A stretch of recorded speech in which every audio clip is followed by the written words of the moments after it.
Chapter 9 आपकी आदतों को आकार देने में परिवार और मित्रों की भूमिका। हंगरी के लाज़लो पोलगर ने 1965 में क्लारा नामक महिला को एक के बाद एक विचित्र पत्र लिखे। लाज़लो कड़े परिश्रम में विश्वास रखते थे। वास्तव में वे सिर्फ इसी में विश्वास रखते थे। उन्होंने जन्मजात प्रतिभा का विचार भी ठुकरा दिया था। उनका दावा था कि सतत अभ्यास और अपनी आदतों के विकास से कोई बच्चा किसी भी क्षेत्र में जीनियस बन सकता है। उसका मंत्र था, जीनियस पैदा नहीं होता बल्कि उसे शिक्षा एवं प्रशिक्षण किया जाता है। लाज़लो का अपने विचार में इतना विश्वास था कि उन्होंने इसका अपनी ही संतानों पर परीक्षण करना चाहा और उन्होंने इसी सिलसिले में क्लारा को पत्र लिखे। वे चाहते थे कि उनकी पत्नी ऐसे हो जो सीधे उनके विचारों से सहमत हो। क्लोरा टीचर थे। वे अपने विचारों को लेकर इतनी अडियल नहीं रही होगी जितनी लाज़लो थे, लेकिन वे भी यह मानती थी कि उचित निर्देशन से कोई भी अपने कौशल में इजाफा कर सकता है। लाज़लो ने तय किया कि शतरंज प्रयोग के लिए उपयुक्त क्षेत्र रहेगा और उन्होंने अपने बच्चों को शतरंज का महारथी बनाने के हिसाब से पालने की योजना बनाई। बच्चों को घर में ही स्कूली शिक्षा दी जाएगी, जिसे उस समय हंगरी में दुर्लभ माना जाता था। घर शतरंज की किताबों और प्रसिद्ध शतरंज खिलाड़ियों की तस्वीरों से भरा हुआ। बच्चे एक दूसरे के खिलाफ लगातार खेलते रहेंगे और सर्वश्रेष्ठ टूर्नामेंट में प्रतिस्पर्धा करेंगे। परिवार हर उस प्रतियोगी में टूर्नामेंट इतिहास का सावधानीपूर्ण हिसाब रखेगा जिसके समान बच्चों ने किया होगा। उनका जीवन शतरंज के लिए समर्पित होगा। लाज़लो ने क्लोरा से विवाह किया और कुछ ही वर्षों में दंपति 3 बेटियों सुसान, सोफिया और जूडिथ के माता पिता बने। सुसान सबसे बड़ी थी और उनसे 4 वर्ष की आयु से ही शतरंज खेलना शुरू कर दिया। 6 माह में वह बड़ों को भी हराने लगी। सोफिया उससे छोटी बेटी थी। 14 वर्ष की आयु में वह विश्व चैंपियन बन गई और कुछ ही वर्ष बाद वह ग्रैंड मास्टर बन चुकी थी। जूडिथ सबसे छोटी और सबसे श्रेष्ठ थी। 5 वर्ष की आयु में ही वह पिता को हराने लगी थी। 12 वर्ष की आयु में दुनिया के शीर्ष 100 खिलाड़ियों में सबसे कम आयु की खिलाड़ी जूडिथ ही थी। 15 वर्ष 4 माह की आयु में वह सबसे छोटी ग्रैंड मास्टर बन चुकी थी। वह अब तक के सबसे कम आयु के रिकॉर्ड धारक ग्रैंड मास्टर बॉबी फिशर से भी छोटी थी। 27 वर्ष तक वह दुनिया की पहले नंबर की महिला शतरंज खिलाड़ी रही। पोलगर बहनों का बचपन बहुत असामान्य तरह का था। फिर भी यदि आप उनसे पूछेंगे तो वे दावा करेंगी कि उनकी जीवनशैली बहुत आकर्षक ही नहीं बल्कि सुखद भी थी। उनके इंटरव्यू में इन बहनों ने कहा है कि उनका बचपन दुष्कर होने के बजाय मनोरंजन से भरा था। उन्हें शतरंज खेलना अच्छा लगता था, इससे उनका मन नहीं भरता था। एक बार लाज़लो ने मध्य रात्रि में सोफिया को बाथरूम में यह खेलते हुए देखा। पिता ने उससे कहा, सोने जाओ सोफिया, इस मुहर को अकेले रहने दो। इस पर सोफिया ने यह जवाब दिया, डैडी मुझे अकेले नहीं छोड़ेगा। पोलगर बहनें उस वातावरण में पली बड़ी जहाँ पर किसी भी अन्य बात की तुलना में शतरंज को ज़्यादा महत्व दिया जाता था। इसके लिए उनकी प्रशंसा होती थी और पुरस्कार मिलते थे। उनकी दुनिया में शतरंज की धुन होना सामान्य था। और जैसे ही हम देखते हैं कि जो भी आदतें हमारी संस्कृति में सामान्य होती हैं, उन्हें सबसे ज़्यादा आकर्षक व्यवहार के तौर पर आप देखते हैं। सामाजिक मानकों का मोहक खिंचाव। इंसान एक तरह से झुंड के जानवर हैं। हम इसमें फिट होना चाहते हैं, दूसरों के साथ बंधन में बंधना चाहते हैं ताकि हम हमारे साथियों से सम्मान और अनुमोदन अर्जित कर सकें। इस तरह के झुकाव हमारे अस्तित्व के लिए आवश्यक हैं। हमारे अधिकांश विकासवादी इतिहास में हमारे पूर्वज जनजातियों में रहते थे। कबीले से अलग हो जाना या उसमें से भी बदतर बहिष्कृत किया जाना एक मौत की सज़ा थी। अकेले भेड़िया मर जाता है लेकिन झुंड बचा रहता है। इस बीच जिन लोगों ने सहयोग किया और दूसरों के साथ बंधन में बंध गए, उन्होंने बढ़ी हुई सुरक्षा, संभोग के अवसरों और संसाधनों तक पहुँच का आनंद लिया। जैसे चार्ल्स डार्विन ने कहा था, मानव जाति के लंबे इतिहास में जिन लोगों ने सबसे प्रभावी रूप से सहयोग और सुधार करना चाहा है, वे ही प्रबल साबित हुए हैं। इसके परिणामस्वरूप किसी से जुड़ना मानव की सबसे गहरी इच्छाओं में से एक है और इस प्राचीन वरीयता का हमारे आधुनिक व्यवहार पर एक शक्तिशाली प्रभाव है। हम अपनी पुरानी आदतों का चयन नहीं करते हैं, हम उनकी नकल करते हैं। हम उस स्क्रिप्ट का अनुसरण करते हैं जो हमारे दोस्तों और परिवारों, हमारे चर्चा या स्कूल, हमारे स्थानीय समुदाय और बड़े पैमाने पर समाज द्वारा सौंपी गई हैं। इन संस्कृतियों और समूहों में से प्रत्येक अपनी अपेक्षाओं और अपने मानकों के साथ आता है। कब शादी करनी है, शादी करने हैं या नहीं, कितने बच्चे होने चाहिए, कौन सी छुट्टियां मनानी चाहिए, अपने बच्चों के जन्मदिन उत्सव पर कितना पैसा खर्च करना है। कई मायनों में ये सामाजिक मानदंड अदृश्य नियम हैं जो प्रत्येक दिन आपके व्यवहार का मार्गदर्शन करते हैं।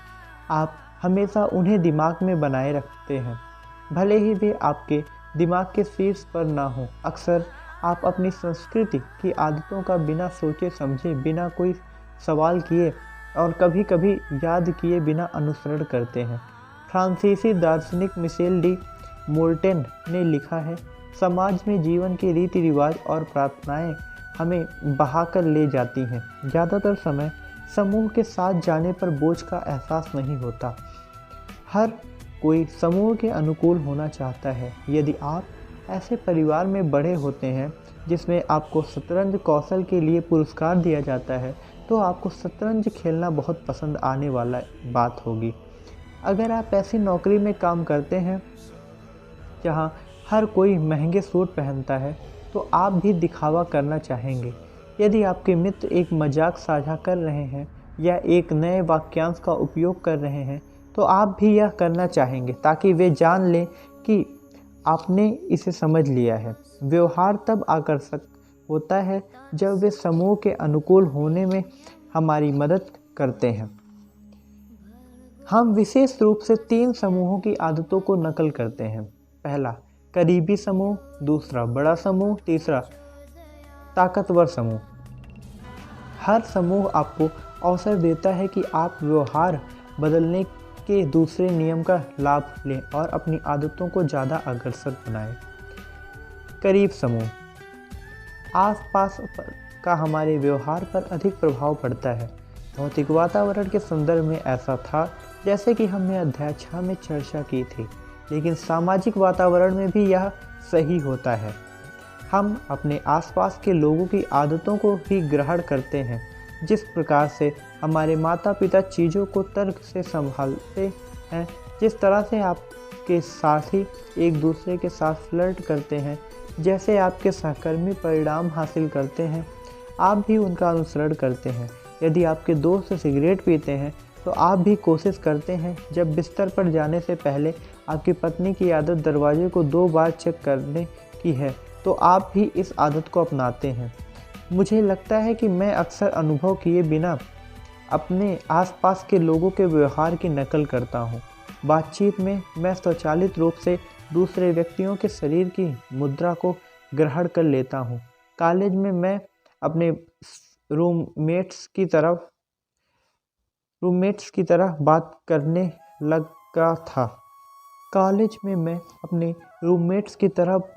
लगा था। अन्य देशों की यात्रा करते समय मैं अनजाने में ही स्थानीय उच्चारण का अनुसरण करता था, खुद को रोकने के लिए याद दिलाने के बावजूद। सामान्य नियम कहता है कि हम किसी के जितने करीब होंगे, उतने ही अधिकांश संभावनाएं उसकी कुछ आदतों की नकल करने की होगी। हमारे एक अभूतपूर्व अभ्यास में हमने 32 साल तक 12,000 लोगों पर नज़र रखी और निष्कर्ष निकाला कि यदि किसी व्यक्ति का कोई दोस्त मोटा था तो उसके मोटे होने की संभावना 57% बढ़ गई। यह दूसरे तरीकों से भी काम करता है। एक और अध्ययन में पाया गया कि अगर किसी रिश्ते में एक व्यक्ति ने अपना वजन कम किया तो दूसरे साथी का वजन लगभग 1/3 समय में कम हो जाएगा। हमारे दोस्त और परिवार एक प्रकार का अदृश्य सहकर्मी दबाव प्रदान करते हैं जो हमें उनकी दिशा की ओर खींचता है। बेशक सहकर्मी दबाव केवल तभी बुरा होता है जब आप बुरे प्रभावों से घिरे हों। जब अंतरिक्ष यात्री माइकल मैक्सिमनो MIT में स्नातक छात्र थे तो उन्होंने एक छोटी रोबोटिक्स क्लास ली थी। कक्षा के 10 लोगों में से 4 अंतरिक्ष यात्री बन गए। यदि आपका लक्ष्य अंतरिक्ष में जाना का था तो वह कमरा सबसे अच्छी संस्कृति था जिसकी तलाश आप कर सकते थे। इसी तरह एक अध्ययन में पाया गया कि 11 या 12 साल की उम्र में यदि आपके सबसे अच्छे दोस्तों का IQ ऊंचा है तो बुद्धि के प्राकृतिक स्तरों को नियंत्रित करने के बाद आपका IQ भी 15 साल की उम्र में उतना ही होगा। हम अपने आसपास के लोगों के गुणों और प्रार्थनाओं का आत्मसात कर लेते हैं। बेहतर आदतों के निर्माण के सबसे प्रभावी तरीकों में से एक यह है कि आप ऐसी संस्कृति में शामिल हो जाएं जहां आपका इच्छित व्यवहार सामान्य व्यवहार हो। नई आदतें तब हासिल करने योग्य लगती हैं जब आप दूसरों को उन्हें हर दिन करते हैं हुए देखते हैं। यदि आप फिट लोगों से घिरे हैं तो आपके इस पर विचार करने की अधिक संभावना है कि व्यायाम सामान्य आदत है। यदि आप जैज प्रेमियों में से घिरे हैं तो आप मानने लगेंगे कि प्रतिदिन जैज का आनंद लेना उचित है। आपकी संस्कृति सामान्य के लिए आपकी अपेक्षा निर्धारित करती है। खुद के चारों ओर उन लोगों को साथ लें जिनकी आदतें वैसी हैं जो आप खुद विकसित करना चाहते हैं। ऐसे में आप साथ आगे बढ़ेंगे। अपनी आदतों को और अधिक आकर्षक बनाने के लिए आप इस रणनीति को एक कदम आगे ले जा सकते हैं। ऐसी संस्कृति से जुड़े जहां पहला, आपकी इच्छित व्यवहार सामान्य व्यवहार हो। दूसरा, आपके और उस समूह के बीच पहले से कुछ बातें समान हों। न्यूयॉर्क शहर के उद्यमी स्टीव कॉम्ब एक कंपनी चलाते हैं जो नर्ड फिटनेस के नाम से पहचानी जाती है। यह कंपनी नर्ड मिसफिट और म्यूटेट लोगों की मदद वजन घटाने में करती है ताकि वे सुदृढ़ और स्वस्थ हों।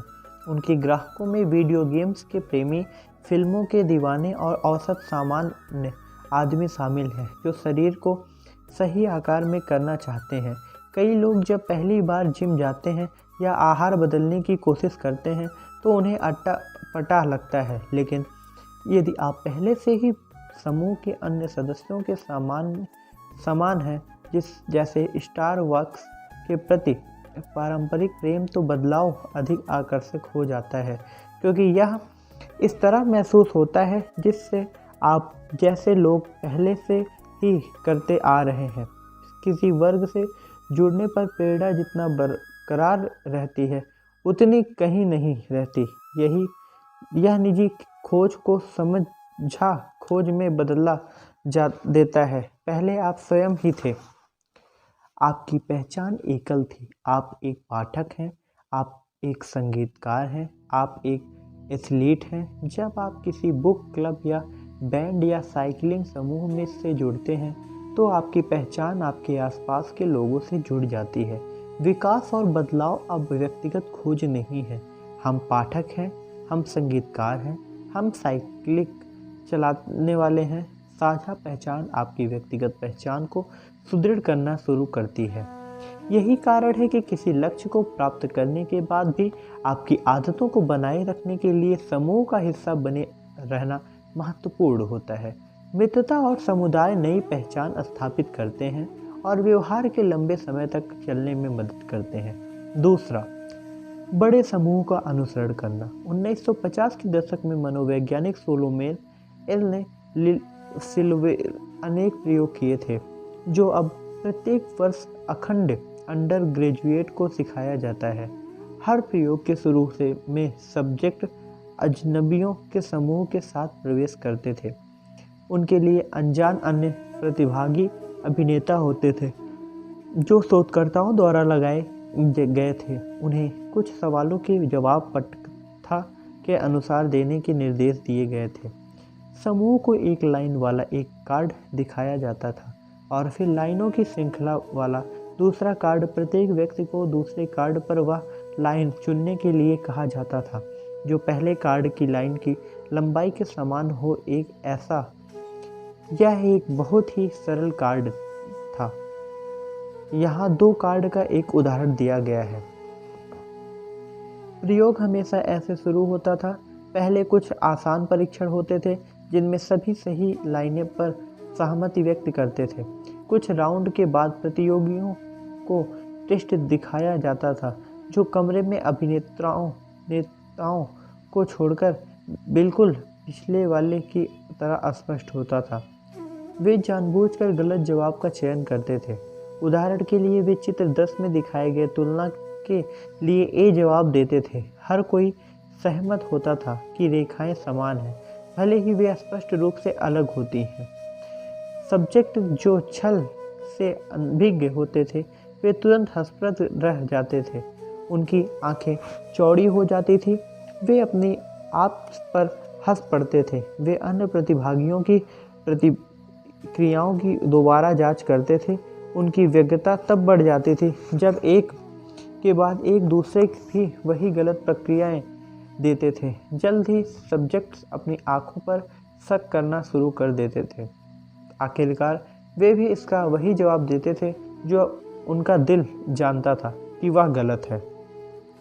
एस ने कई बार और कई अलग अलग तरीकों से इस प्रयोग को किया। उन्होंने जो खोजा वह यह था कि जैसे जैसे अभिनेताओं की संख्या बढ़ती गई वैसे वैसे ही सब्जेक्ट्स की अनुरूपता भी बढ़ती गई। यदि सिर्फ सब्जेक्ट्स और एक अभिनेता था तब व्यक्ति की पसंद पर कोई प्रभाव नहीं पड़ा। उन्होंने बस मान लिया कि वे एक डमी के समान साथ कमरे में थे। जब 2 अभिनेता सब्जेक्ट्स के साथ कमरे में थे तब भी बहुत कम प्रभाव पड़ा था, लेकिन जब लोगों के तौर पर अभिनेताओं की संख्या 3, 4 से लेकर 8 तक बढ़ दी गई तो सब्जेक्ट्स के स्वयं दोबारा अनुमान लगाने की अधिक संभावना बन गई। प्रयोग के अंत तक लगभग 75% सब्जेक्ट्स समूह के साथ सहमत हो गए थे। उत्तरें भले ही स्पष्ट रूप से गलत था।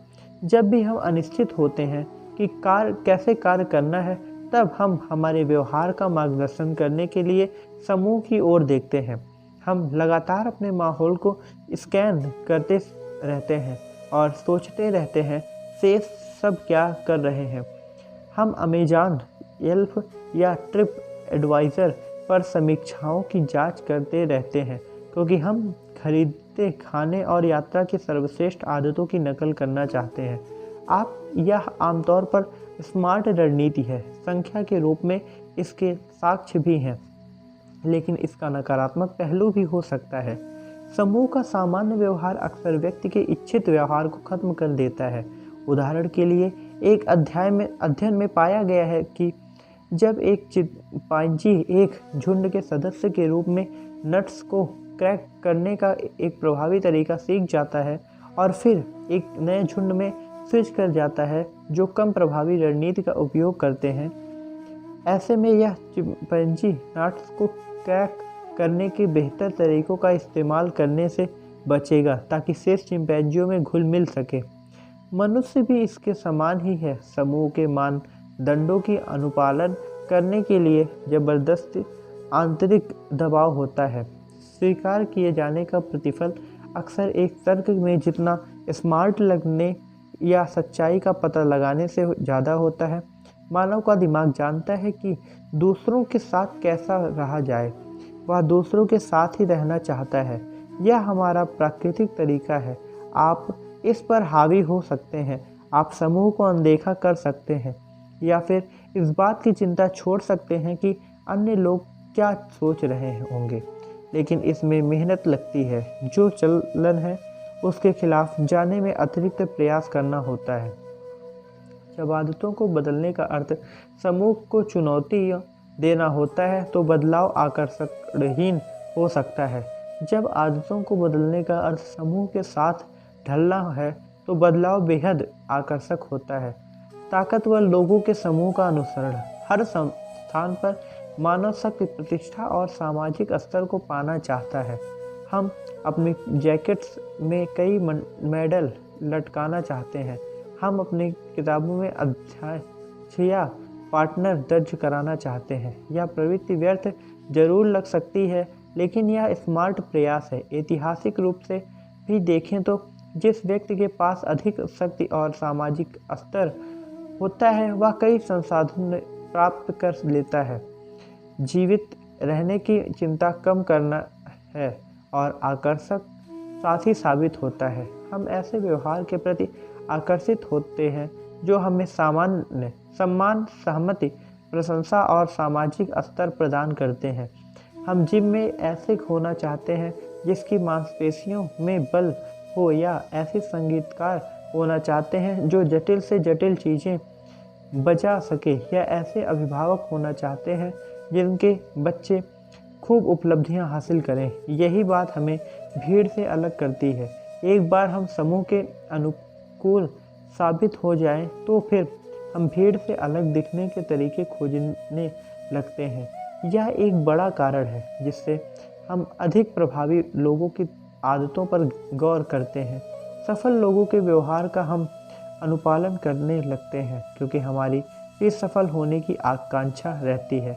जिन लोगों को हम पसंद करते हैं उनकी आदतों को हम दैनिक आदतों में शामिल करते हैं। आप अपनी इंडस्ट्री में सर्वाधिक सफल कंपनियों की बाजार रणनीति का अनुसरण करते हैं, अपने पसंदीदा बेकर की रेसिपी को बनाते हैं, आप पसंदीदा लेखक की कहानी करने की शैली को अपना लेते हैं। जिस तरह से आपके अधिकारी बात करते हैं आप उनके समान ही बात करने लगते हैं। हम उनकी शैली भी अपनाते हैं जिनसे हम ईर्ष्या करते हैं। उच्च सामाजिक दर्जों के लोगों को सबकी प्रशंसा, सम्मान और सहमति मिलती है। यदि व्यवहार को सहमति, सम्मान और प्रशंसा मिलती है तो वह हमें आकर्षक लगता है। हम उन व्यवहारों को नहीं अपनाते जो हमारे सामाजिक स्तर को घटा सकता है। हम अपने बगीचे की घास काटते हैं और बाढ़ को भी ठीक करते हैं क्योंकि हम आस पड़ोस के कीचड़ का स्थान नहीं बनाना चाहते। जब हमारी माँ आने वाली होती हैं तो हम घर साफ करते हैं क्योंकि हम नहीं चाहते कि कोई हमारे बारे में किसी भी प्रकार का निष्कर्ष निकाले। हम लगातार सोचते हैं दूसरे मेरे बारे में क्या सोचेंगे और अपना व्यवहार इसी के आधार पर परिवर्तित करते रहते हैं। शतरंज की असाधारण प्रतिभाओं में सुमार पोलगर बहनों का उल्लेख इस अध्याय के आरंभ में किया गया था। वे जोरदार और लंबे समय तक बने रहने वाले सामाजिक प्रभाव की साक्ष्य हैं। इन बहनों ने कई घंटों तक हर दिन शतरंज की प्रैक्टिस की और दशकों तक अपना प्रभाव छोड़ा। ये आदतें और व्यवहार आंशिक रूप से इसलिए भी आकर्षक बने रहे क्योंकि उन्हें अधिक संस्कृति में सम्मान मिला था। उनके माता पिता की प्रशंसा से लेकर ग्रैंड मास्टर बनने जैसे उपलब्धियों की वजह से उन्हें अपने प्रयास सतत रखने के कई प्रेरक तत्व मिल गए। अध्याय का सार। जिस संस्कृति में हम रहते हैं वह निर्धारण करती है कि कौन सा व्यवहार हमारे लिए आकर्षक रहेगा। हमारी संस्कृति की ऐसी आदतें जो प्रशंसनीय होती हैं और जिन पर सबकी सहमति होती है, हम उन्हें ही अपनाते लगते हैं क्योंकि हम अपने समूहों में उपयुक्त होना चाहते हैं। हम 3 सामाजिक समूहों की आदतों का अनुसरण करते हैं: करीबी लोग, परिवार एवं मित्र, अनेक लोग यानी समूह या जाति, और प्रभावशाली लोग, सामाजिक रूप से श्रेष्ठ व प्रतिष्ठित। बेहतर आदतों को बनाने के प्रभावी तरीकों में से एक यह है कि हम ऐसे संस्कृति से जुड़े जाएं जहां पहला आपका इच्छित व्यवहार सामान्य व्यवहार हो और दूसरा समूह के साथ आप में पहले से कुछ सामान्यताएं हों। एक समूह या जाति का सामान्य व्यवहार कई बार किसी के इच्छित व्यवहार पर हावी हो जाता है। भले ही हम सही हो, लेकिन भीड़ के साथ की विचारधारा का पालन कर अधिकतर हम गलत हो जाते हैं। यदि किसी व्यवहार को स्वीकृति, सम्मान और प्रशंसा मिलती है तो वह हमें आकर्षक लगता है। धन्यवाद। हमारा यह अध्याय समाप्त हुआ। अगला अध्याय, जो कि खराब आदतों के कारण जानकर उन्हें कैसे ठीक करें हैं, इसे हम अगली वीडियो में कवर करेंगे। अगर आपको यह ऑडियो पसंद आया हो तो इसे लाइक करें, चैनल को सब्सक्राइब करें और बेल आइकन को ज़रूर से ज़रूर प्रेस कर दें, जिससे हमारे द्वारा बनाया गया वीडियो आप तक सबसे पहले पहुँचे। धन्यवाद।